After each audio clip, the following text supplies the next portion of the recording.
السلام عليكم الاخوان. كيف ما كتشوفوا معنا غادي نعاودوا طابلة الكوزينه اللي دازت في الرخام جالاكسي. خدمها واحد المعلم وتكرفس عليها.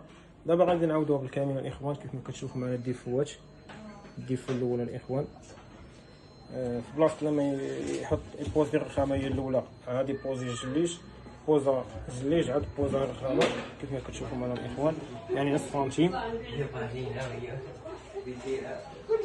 هنا الاخوان كيف ما كتشوفوا هو بوزا الجليج عاد بغى يحط الرخامه. هنا الاخوان سنتيم ديال الفرق. ليمون فين دخلاتها الاخوان كيف ما كتشوفوا معنا، يعني راه ما خدمه ما والو حشومه. نص سنتيم ديال الضوء بقى هنايا كيف ما كتشوف معنا الاخوان.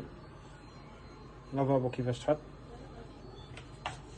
من هنايا طالع وفهمنا شي رسالة المعلم يعني فاش بغا يحطها. الاخوان اللي ما خدمه ما والو.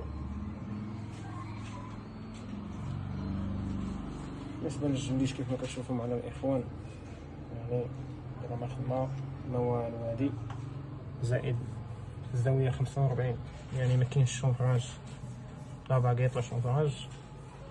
بالنسبه للاخوان نضرب لي هاد الجليج هاد الليمون، الجليج غير محطوط الاخوان. ان شاء الله غنعاود هاد الكوزينه بالكامل الاخوان وغنخلي لكم الفيديو ديال النهايه.